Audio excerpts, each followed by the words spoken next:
Oi, crianças, mais uma aula de português e hoje a gente vai falar sobre a literatura de cordel. A gente já começa o nosso material com essa imagem aqui, ó, que são os livrinhos de cordel, tá vendo? Isso aqui a gente já remete até ao nome dele, né? Porque os cordelistas, geralmente eles mesmos fazem a divulgação do trabalho deles e quando eles vão vender, eles colocam os livretos pendurados nesse cordãozinho aqui, tá vendo? Mas vamos lá, a matéria. Olha, a literatura de cordel é uma manifestação literária tradicional da cultura popular brasileira, mais precisamente do interior nordestino. Os lugares onde ela tem mais destaque são os estados de Pernambuco, Alagoas, Paraíba, Pará, Rio Grande do Norte e Ceará. Em todo lugar, gente, se conhece a literatura de cordel, porque é uma cultura já bastante, uma literatura bastante difundida, bastante divulgada, todo mundo conhece. Mas é aqui, ó, no Nordeste que ela nasce, tá? Que ela tem mais força. Que ela nasce assim, entre aspas, porque na verdade ela teve origem em Portugal. Mas aqui ela tem uma força muito grande, tá? Aqui no Nordeste. No Brasil, a literatura de cordel adquiriu força no século XIX, sobretudo entre 1930 e 1960. Muitos escritores foram influenciados por esse estilo, como João Cabral de Melo Neto, Ariano Suassuna, que vocês já ouviram falar muito, né? Ele é muito importante, Guimarães Rosa, entre outros. Esse tipo de manifestação tem como principais características a oralidade, ou seja, é falado, né? E a presença de elementos da cultura brasileira. Sua principal função é de informar, ao mesmo tempo em que diverte os leitores. Então, os cordelistas, aqui está falando que é uma literatura narrada, porque eles costumam narrar para os ouvintes, tá? Essa literatura que eles escrevem. Oposta à literatura tradicional impressa nos livros, a literatura de cordel é uma tradição literária regional. Sua forma mais habitual de apresentação são os folhetos, pequenos livros com capas de xilogravura que ficam pendurados em barbantes ou cordas, e aí surgiu o seu nome. Aqui, ó, conforme vocês viram nessa imagem. Além disso, essa manifestação recorre a outros meios de divulgação e, em alguns casos, os próprios autores são os divulgadores de seus poemas, né? Os autores mesmos fazem a divulgação e eles recitam, né? Os poemas que eles escrevem.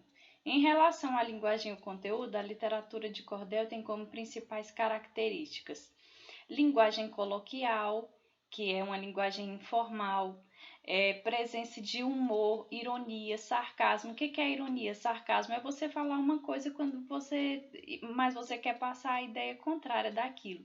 Por exemplo, se uma pessoa está muito feia, aí você fala, nossa, tá bonita, hein? Quer dizer o contrário, né? A pessoa tá feia. Isso é ironia.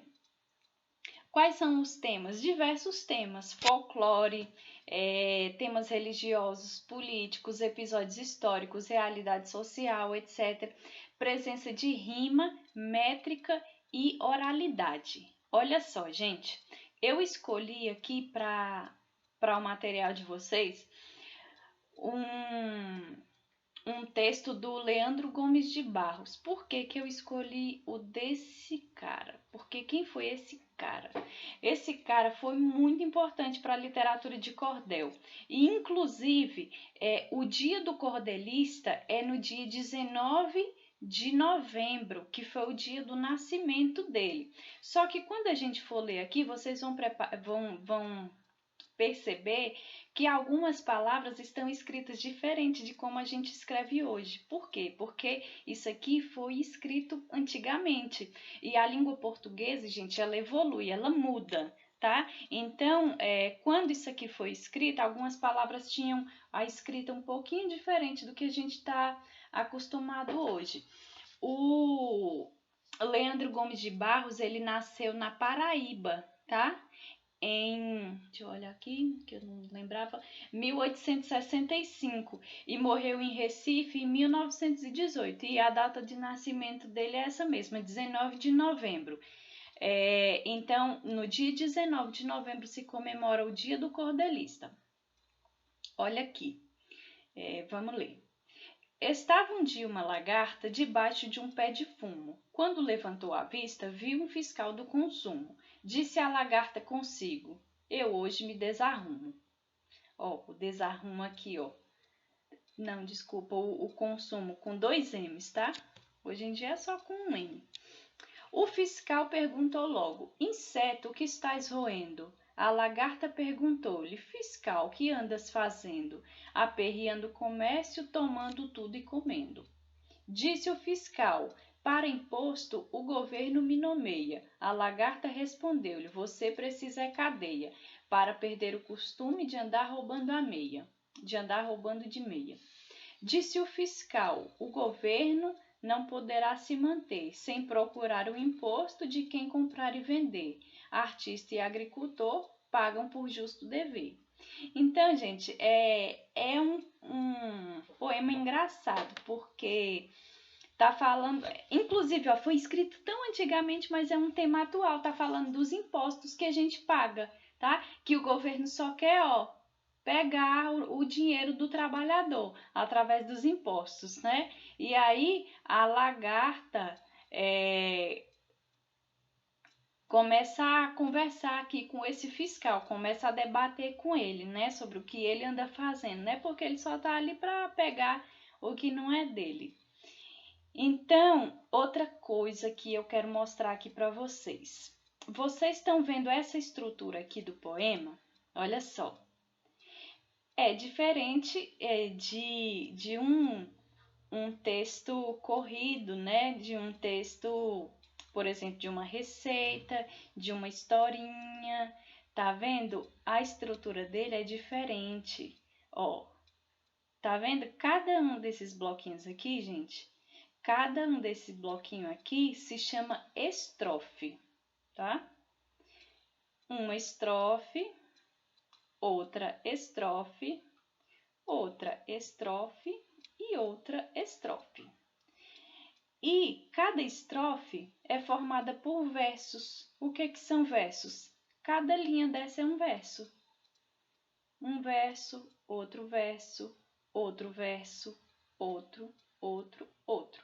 Então, nessa primeira estrofe, tem quantos versos? Vamos contar? 1, 2, 3, 4, 5, 6. Primeira estrofe, 6 versos. Vamos ver as outras? Segunda estrofe. Quantos versos? 1, 2, 3, 4, 5, 6. Também tem 6 versos. Olha a terceira estrofe. 1, 2, 3, 4, 5, 6 e a última.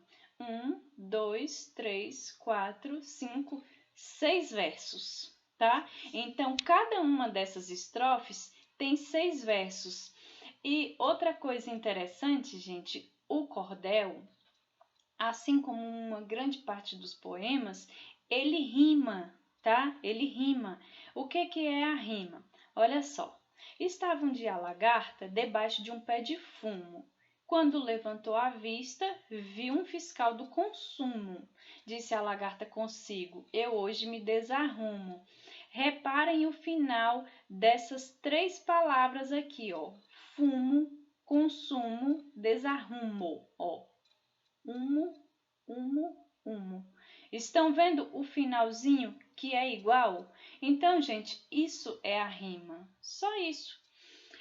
O fiscal perguntou logo: inseto, que estás roendo? A lagarta respondeu-lhe: fiscal, que andas fazendo? Aperreando o comércio, tomando tudo e comendo. Olha aqui. Endo, endo, endo. Roendo, fazendo, comendo. Então a rima é isso. É só isso, gente. Bem facinho, né? E bem gostoso de ler, divertido, né? É só esse o nosso tema de hoje. Um tema bem legal, né? Ai, vocês agora vão copiar as perguntas e responder no caderno, tá bom? E qualquer dúvida, vocês entrem em contato conosco, tá? Um beijo e até a próxima aula.